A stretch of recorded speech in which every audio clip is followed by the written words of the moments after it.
A very good afternoon to you, everyone. I'm Olivia Quay, a presenter for the Straits Times' online news program, The Big Story. Welcome to the very first press conference with SPH Media Trust's new leadership. For the benefit of our viewers tuning into this live stream, let me do a quick introduction of our 6 panelists. First of all, we are joined by Chairman-designate Mr. Khaw Boon Wan. To his right is Interim CEO-designate Mr. Patrick Daniel. He's, of course, a familiar name in the industry as former editor-in-chief of SPH's English, Malay, Tamil media group. And next to him is the present EMTM editor-in-chief, as well as editor of the Straits Times, Mr. Warren Fernandez. Head of the Chinese media group, Ms. Li Huiling, is here as well. And beside her is Mr. Muhammad Said Abdul Rahman, editor of Berita Harian, and we're also joined by Mr. Joharilal, I beg your pardon, Rajendran, editor of Tamil Murasu.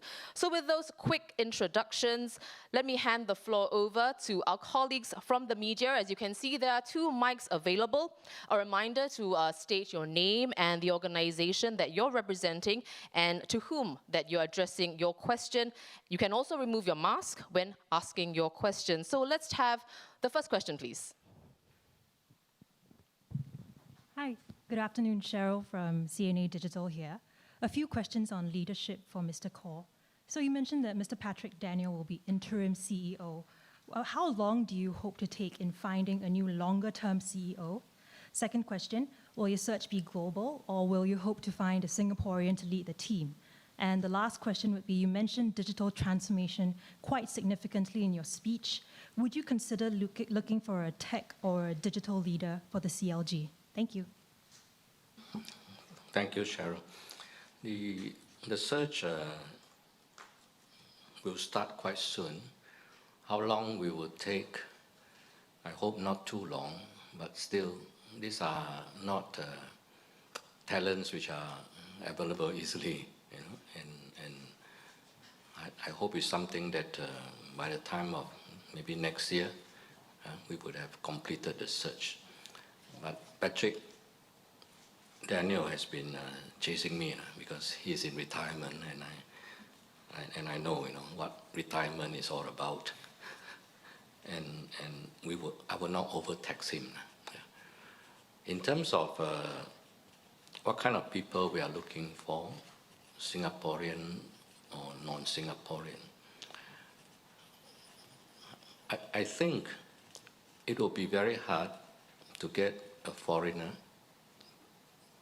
to be able to instinctively understood what this Singaporean interest is all about. Yeah. And ideally, therefore, I hope we can find one Singaporean who may not be here today, but maybe somewhere overseas, and hopefully digitally savvy, even better if we're actual digital media experience.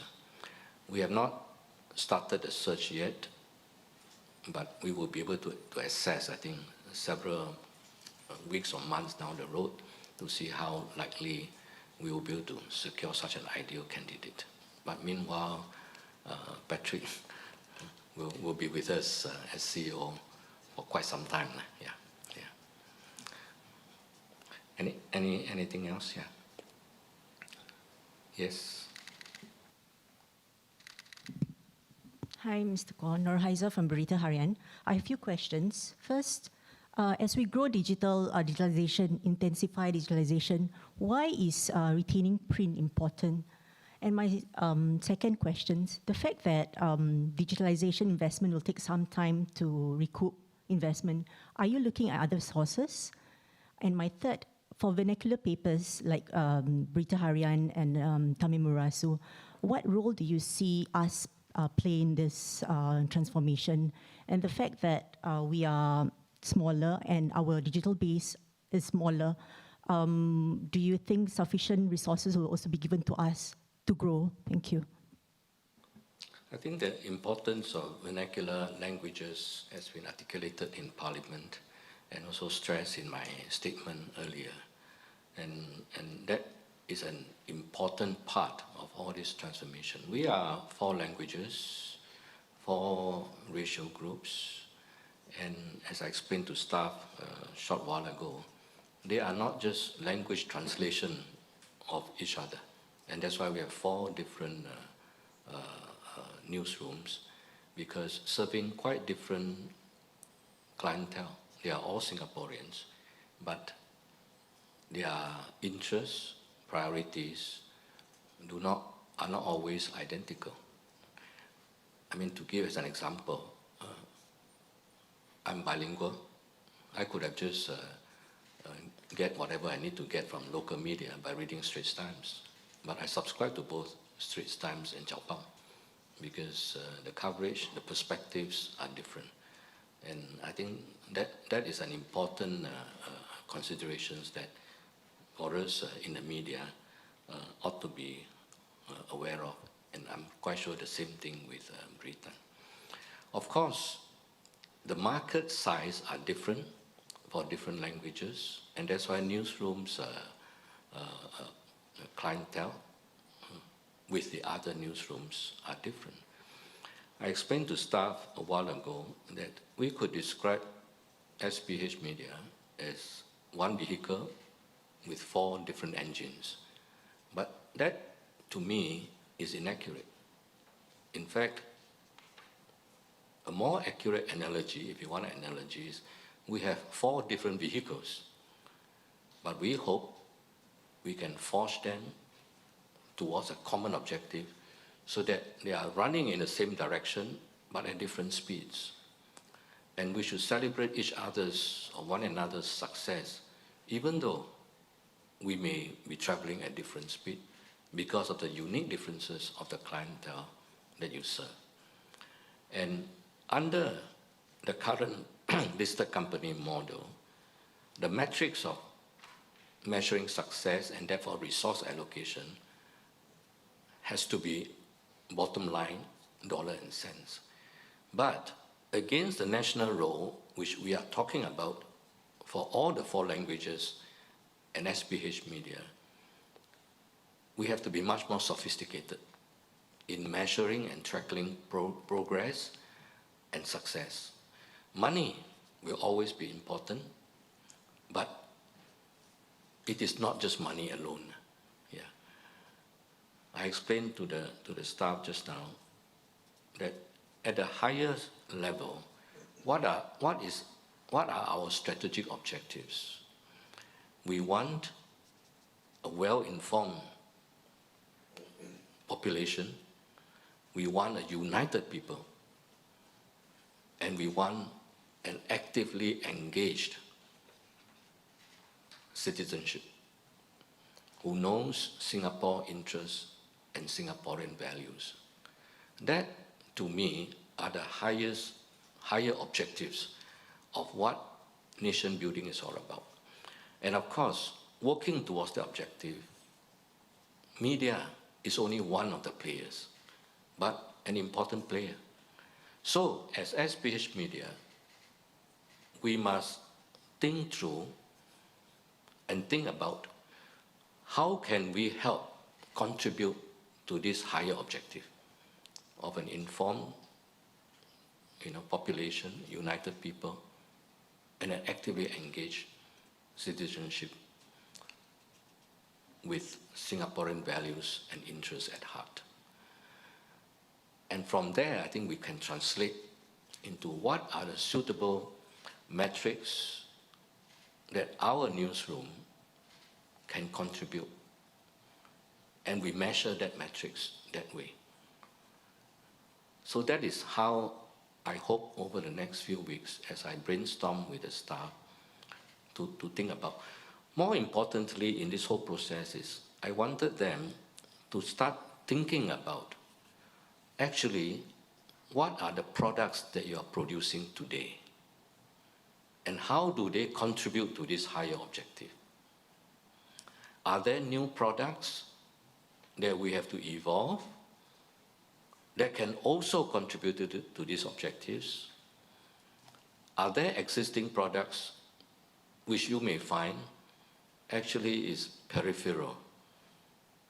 And then we may want to shift resources differently. So that is how I see this larger scheme of things. It is not just a simple structural change from listed company to CLG with existing people, and then life goes on. Yeah. Then we'll be missing larger objectives of what we are trying to do. Yeah. Maybe a little bit abstract at this stage, but I hope you get the gist of what I'm trying to get at.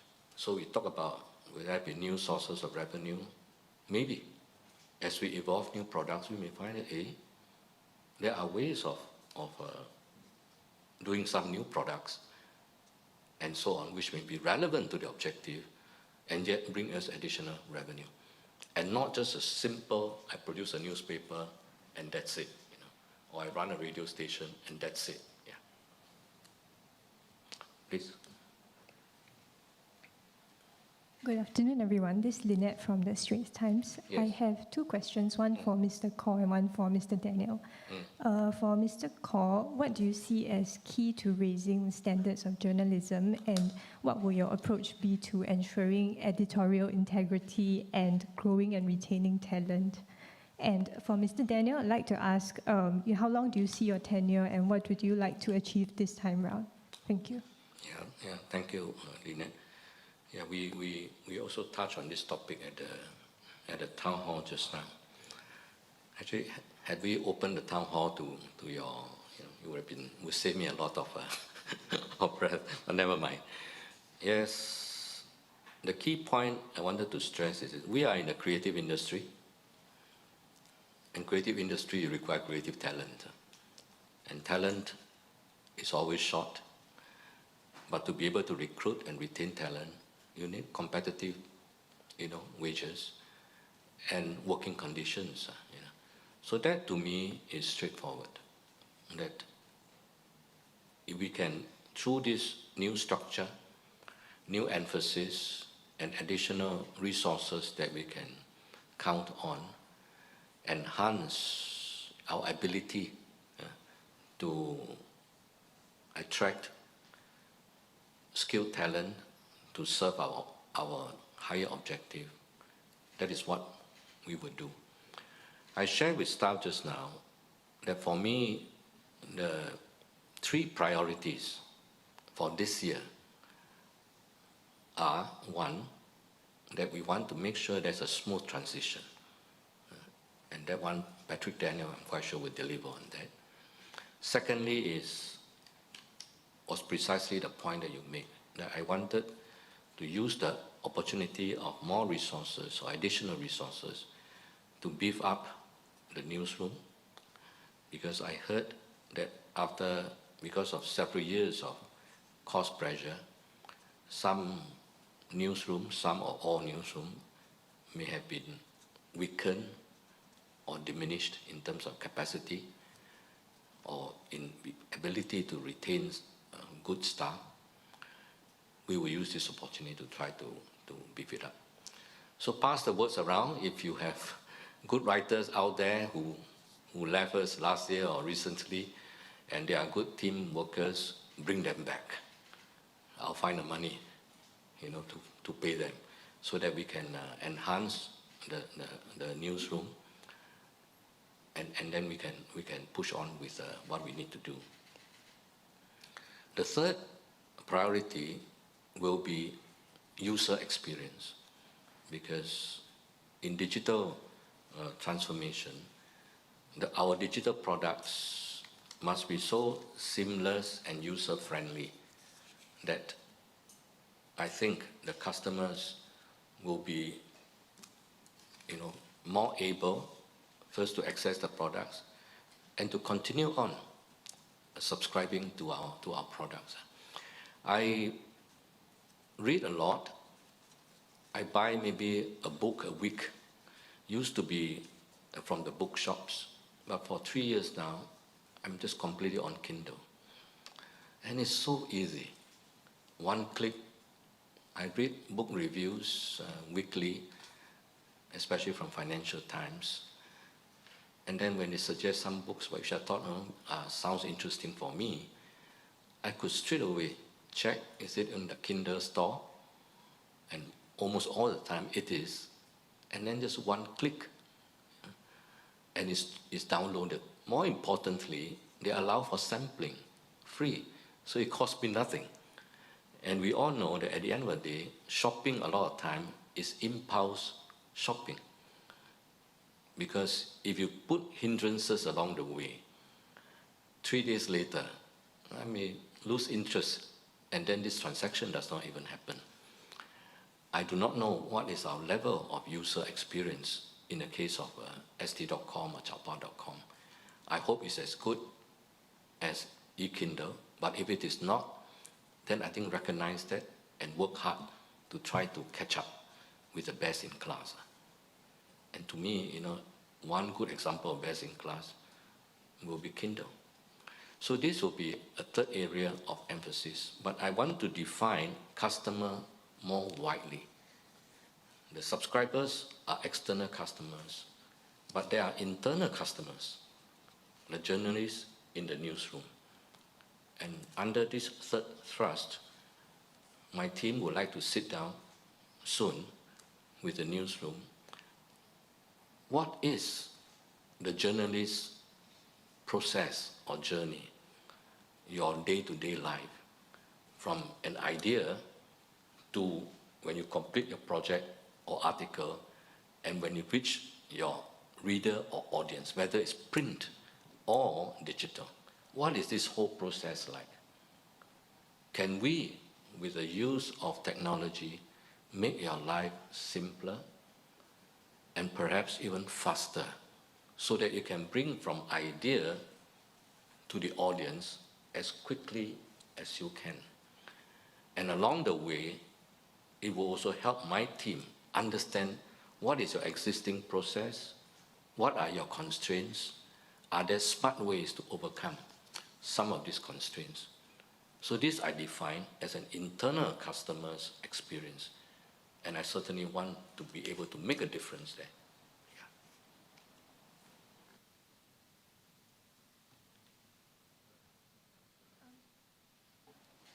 Sorry, Mr. Khaw, also your approach to editorial integrity that I asked about. We have made our positions very clear. What are we trying to achieve here? We wanted to make sure that SPH media continue to have products, whether it's newspaper or articles or whatever, which people trust, which are credible, which are professional, which are fact-based, which understood Singapore interests at heart. That is what we're trying to achieve. And I think there are many success factors to achieve that outcome. The quality of the newsroom is one, but equally important, and that was in my statement, is the independence of the newsroom. You undermine that, you undermine what we are trying to achieve. And that is my position. It is, to me, crystal clear. Yeah. So she wanted to know how long I'll stay, right? I'll stay for as long as I'm needed.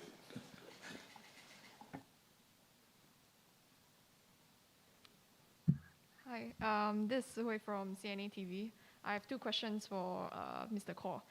So the first question, earlier you mentioned that practically all media staff will move to the new entity. So I just want to ask, will there be staff cuts or any restructuring to go with the move? Also, what are your thoughts? Because a lot of people have been talking about you being a former PAP chairman, and now you'll be the SPH chairman, and some have described it as a missed opportunity. So we just want to find out, what is your aim and what's your length of your interim or your tenure? I think I can understand. I'm interim. He's not. No? I'm the interim. Otherwise, I think both you and I are both interim. I'm the interim. He's chair. I mean, you know my feeling about this, that I was happy with my retirement, but yeah, this is a project that needs to be done. So I'll give it my best shot. I have suspended my retirement for 3 years, and I hope I can accomplish a lot of what I hope to achieve within that 3 years. But key point is, whether it's 3 years or 5 years or 1 year or 2 years, is succession planning. I think in any organizations, who knows? We can just suddenly drop it tomorrow, you know. And a good organization must always have succession plan. And it's not just at the leadership level, chief editor, editors, and so on. That I think every one of us, every responsible leader, at whichever level you are in, have to think about what is your succession planning. And the more we can build up a pipeline of potential successors, the stronger and the more resilient the organization will be. And that's why in my statement, I spent a couple of paragraphs talking about the young.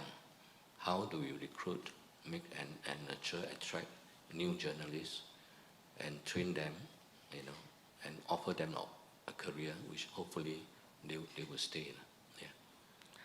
The other point about staff cuts is actually on the contrary, because there has been severe or financial constraints all these years. When we take over, it will be the opposite, that we actually need to inject in additional resources and investments, not in every department, but in certain key departments. Newsroom I mentioned, but digital transformation require investments in the appropriate technical area as well. Yeah. So instead of talking about staff cuts and retrenchment, it is just the opposite. Yeah. Hello, good afternoon. This is Chen Hing from CMG News Hub. So I have two questions. My first question is, given that the earliest cutover date is from September onwards, so what will you be doing from now until September in preparation for the formation of the CLG? Second question is,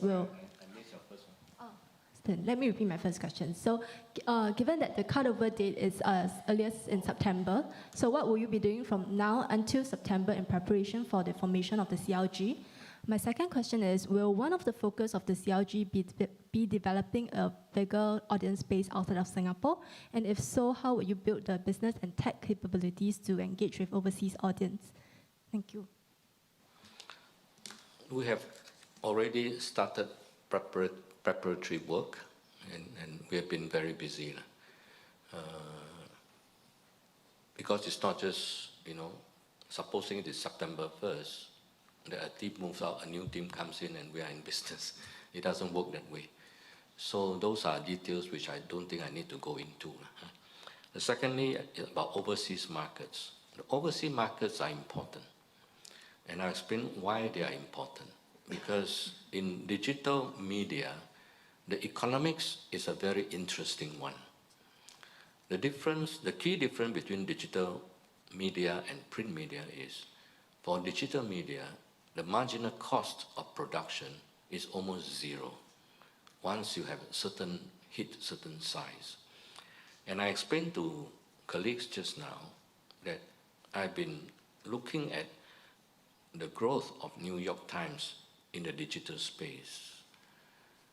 So they aim high, set a 1 million paid subscription target.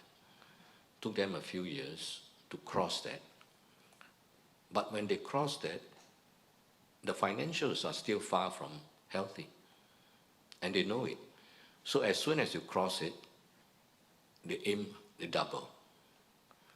2 million, so things improve, but still far from a very healthy state.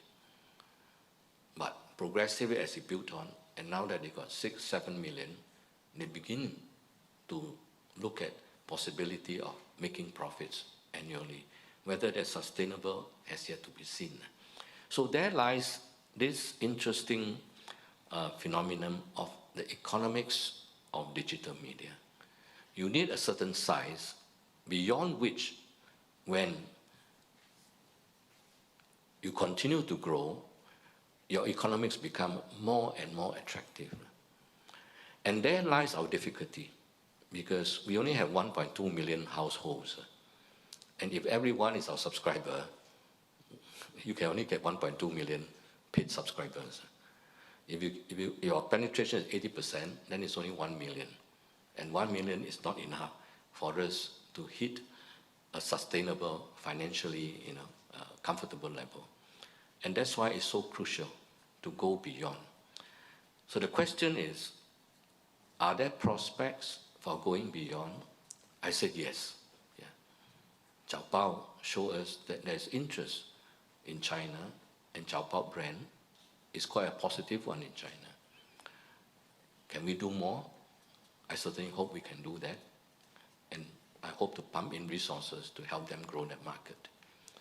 Likewise, English.com, StraitsTimes.com too, that in the neighborhood, I think there's interest in the Singapore angle from businessmen or even from local population. Warren told me that each time Malaysia elections, our circulation numbers go up. And sometimes we have subscribers from US too, wanting to look at what is Singapore's perspective on regional development. So all those means possibilities for us. It's hard work, we have to work at it, but it is not impossible. Okay. Yeah. Yeah, Chingy. Hi, Mr. Khaw. May I ask a few questions in Mandarin for the benefit of our Chinese online audience? Sure, I can translate for you, yeah. Yeah. OK， 在去年7月，你在退任之前，你在 Facebook 有提到，就是那时候你有分享你要卸任的一个心情啊，你有提到这个字就是 letting go is liberating， 放下自在。所以现在想请问你的是，为什么这一次有什么东西是放不下，要拿下这个重任？然后呢，为什么要重出江湖？我们 rewind a bit， 因为刚才你提到的是展望前面，可是是否请你分享一下？那个就是在 SPH 找你的那个过程，你的思考，还有你刚才在演讲的时候提到说，你不觉得就是你觉得说那个 problem is not rocket science 啦？这句话其实在你在交通部在 MND 的时候都有提过的，所以这一次接下这个重任，你在心情上在目标上定下有什么不同呢？ Yeah, Chingy wanted to know 2 points. One is personal, which is not very important, but the second one is about that she heard me mention rocket science. And I mentioned rocket science too when I was looking at MRT, and it is true, even this whole restructuring that we are looking at, the digital transformation, to me it's not rocket science. It is so that you want to come out with, you want to invent a vaccine. I think that requires a lot of R&D efforts and so on. But digital transformation, we are not alone. There are good examples elsewhere. And as I said in the statement, the problem definition is not complicated here. You have a new generation whose digital habits are different. And you have to, of course, understand what are their digital habits, how do they consume news. They do consume, but they consume news together with so many other things, entertainment, etc., mixed in. And you cannot say that, no, you know, that lifestyle is different from your lifestyle, and therefore you refuse to engage. You can't. So you have to find ways and means to suit their lifestyle and their habits. Others have been able to do so, and I see no reason why we cannot achieve that. But what is difficult is because of our market size, which is a real constraint. So having outreach is one, but converting that into serious digital revenue in order to protect the decline in the print media, that is a severe challenge, because this is also a generation who are used to consuming things or things offered to them free of charge. So why should they then be prepared, you know, to pay you unless your products are compelling? So there lies the key. You must have compelling reason why people want to subscribe to you. Yeah. I have no qualms subscribing to Financial Times because I benefit from their articles. I enjoy reading it every day. So yes, it's costly, but I pay for that. But I explained to the colleagues just now too that the big difference between Financial Times and us, Financial Times can only need to look at the cream, the world's elite, and that is already a big business for them. Whereas in Singapore, because we have nation-building objectives, we have to look at the whole population and not just those who can afford to pay $400 per year subscription.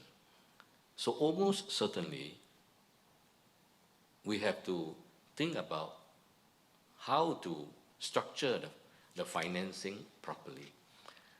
It will take time, and the government understood that, and that's why their offer to help fund our operation while we build up scale is crucial, because without government support, this is a fool's errand. It's not possible. Yeah. It's impossible to solve this problem. Yeah. So let us realize this stuck factor. Your earlier point about my personal thing was why you retire and now you come back. Yeah, yeah.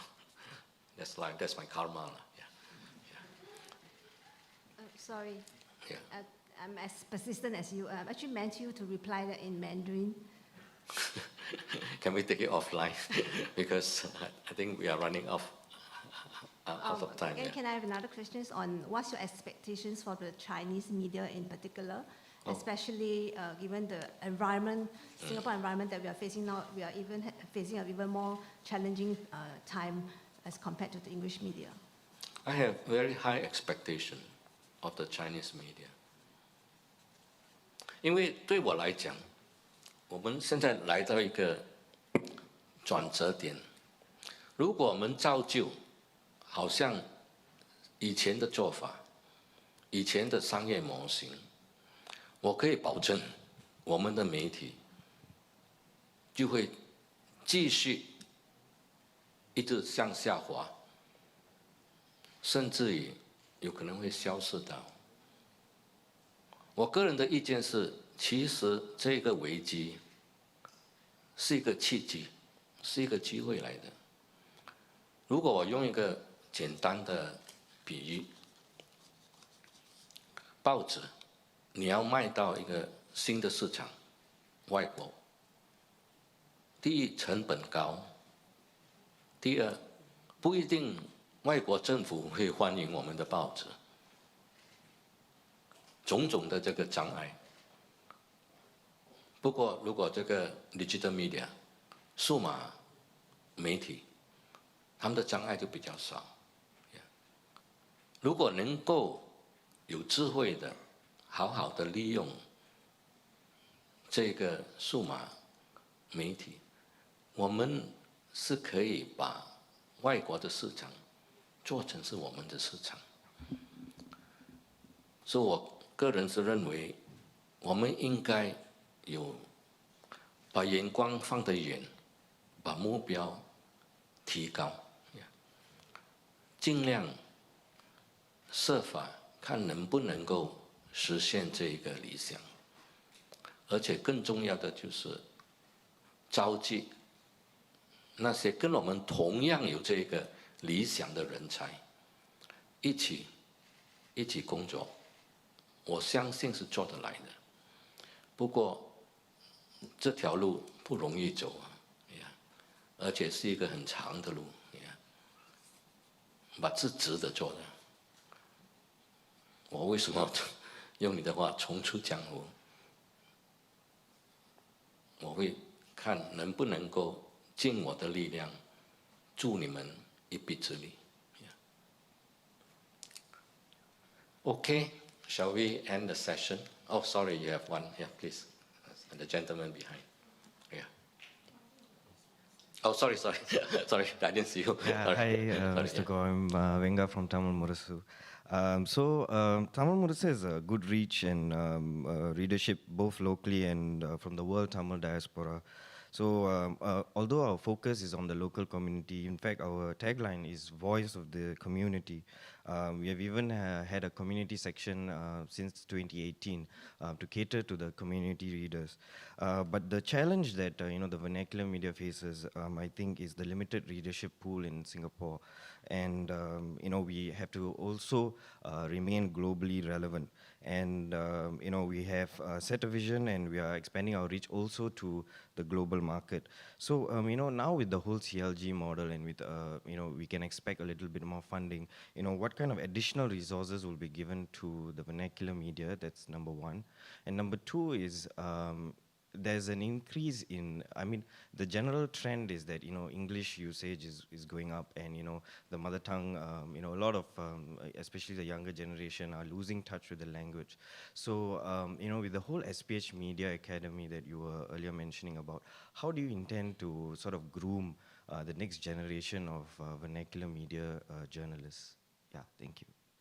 I think details I won't be able to give you, because please, I'm only 4 days in in this business, but I hope you appreciate that I understood the importance of this one, together with our government leaders, and that's precisely one of the reasons why we are doing this major restructuring. Vernacular media is important for the various reasons I mentioned about the higher objective, inform, engage, etc. of the population, and you are part of this population. And key point is, I think, let's step back. I'm not familiar with the products you mentioned, but think about how do your product contribute to this higher objective. If they do, and we can accelerate it, we should.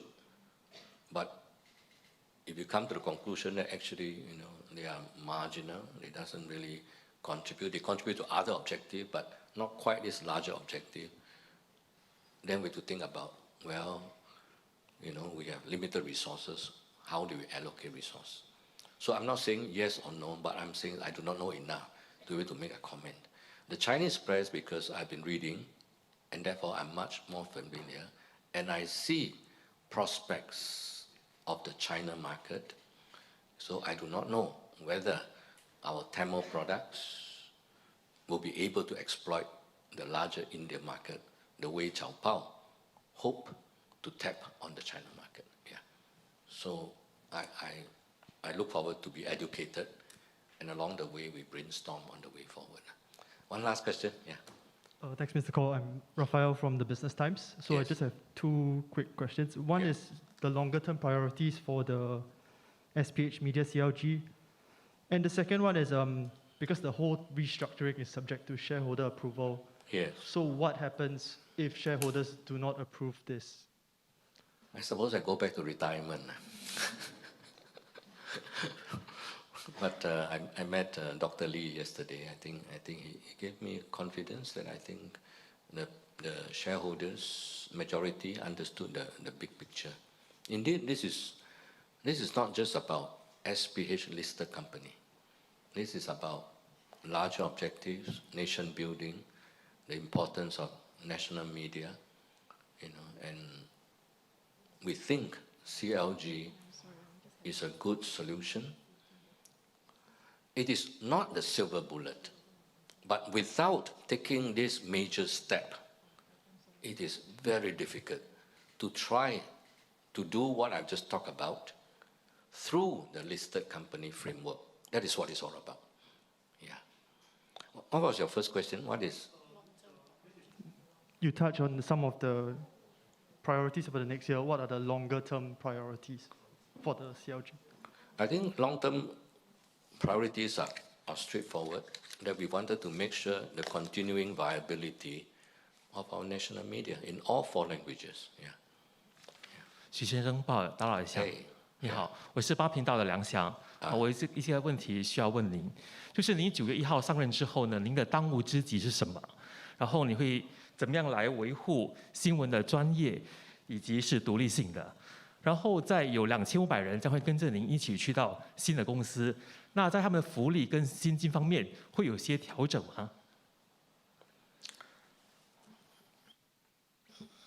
怎样使到这个新闻的独立性？我已经说了好多遍了，那就是如果要我们达到我们的目标，那就是新加坡人对新媒体的报章，他们是能够相信的，是专业化的，保障这个独立性是其中因素之一。如果你做不到这一点，那么我们的大目标就没有可能会得到。所以对我来讲，这是很简单的。不过听其言，观其行啊，最好的就是看未来怎样。我要再讲10多遍，也是老实讲没有用。就是看未来，因为如果这不是我个人的问题，因为如果没有做到能够达到这个独立性，读者他们有他们的自由啊。如果不相信你的报章，1个月、2个月后，那每天看来，如果这个报章只是一个 mouthpiece， 喉咙啊，喉舌。如果这个报章变成一个政府，甚至是一个政党的喉舌，那么你看读者可以跟你讲 sayonara 的，而且如果是 digital 更快 ，use a click one click you are off。Mr. 啊，什么东西？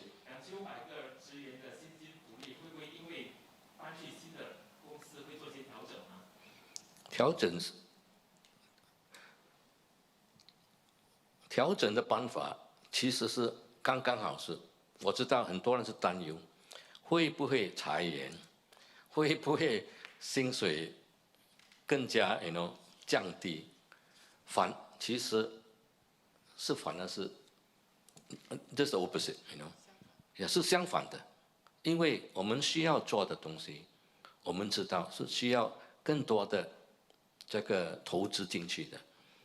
比如说，如果要这个新闻部发展，那么你能不能够找到需要的人才？那么人才你的这个薪水是应该要有竞争性的。如果没有竞争性，他们的这个工作机会很多嘛，为什么会来找我们呢？ Okay, shall we? Mr. Khaw, Yeah. indulgence in sorry. more questions. This is Pei Ting from Today Online. We would like to ask, is the plan to continue with the subscription model? And if that's the plan, how would this be explained to those who point out that the CLG would already be funded by taxpayers' money? So yet they will have to pay additional money to access the content. So how would you answer that? My other question is how, you mentioned that you accepted this position with some anxiety. We would like to ask, could you elaborate on this anxiety and why did you decide to take up this position at the end of the day?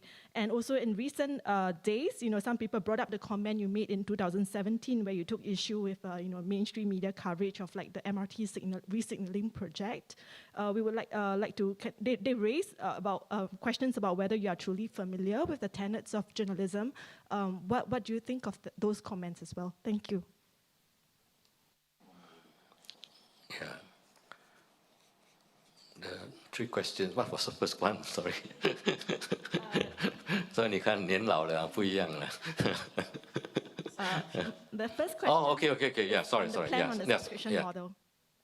I have strong views about pricing and subscription because if your objective is just to chase eyeballs, then the easiest is make it free. But does make it free serves your objectives? What is the objective? The objective is you want quality journalism, quality contents. If it is free, And then, of course, people just take it. Are you sure they are reading it? Or they just read one line and throw it away? Yeah. Nothing like the contents are so compelling that, yes, I'm willing to pay a couple of $1,000, as in my case for Financial Times or Economist, because I find the contents compelling. Yeah. And I think a paid model forces the newsroom. So it's a higher pressure on ourselves, deliberately, so that we know, are we doing the right thing, that the customers find it valuable.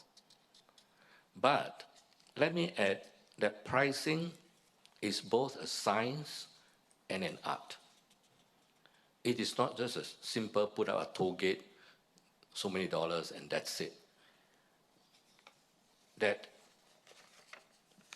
there is sophistication in how do you price the product, which takes into account the fact that much of the news out there is already for free.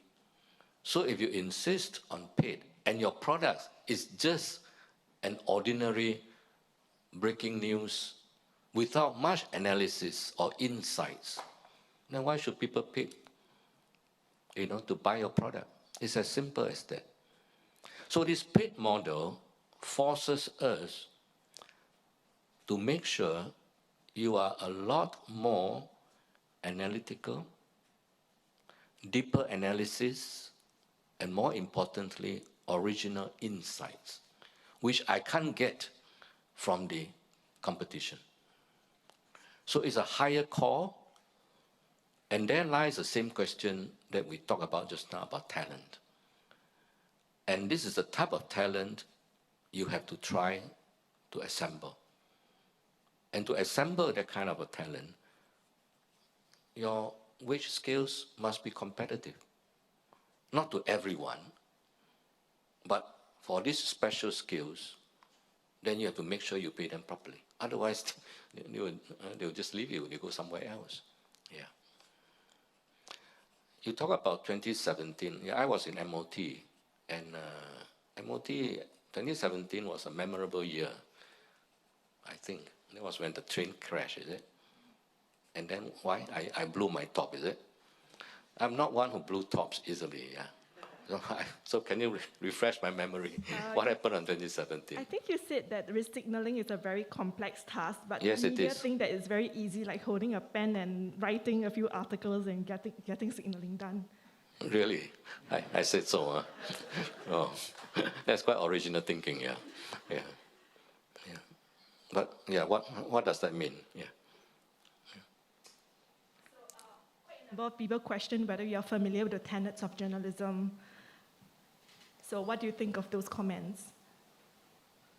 No, I don't see the connection. You're saying, and therefore I'm anti-journalism or what? Maybe they think that you don't understand how journalism works. It could be as easy as writing, taking a pen and just like airing your thoughts.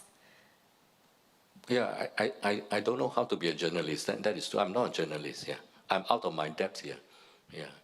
And therefore, how can I interfere in newsroom when I don't know what I'm talking about here?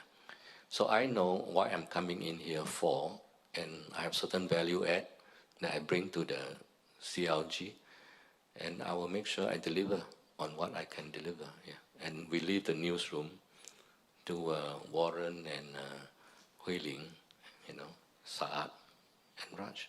It's as simple as that, yeah.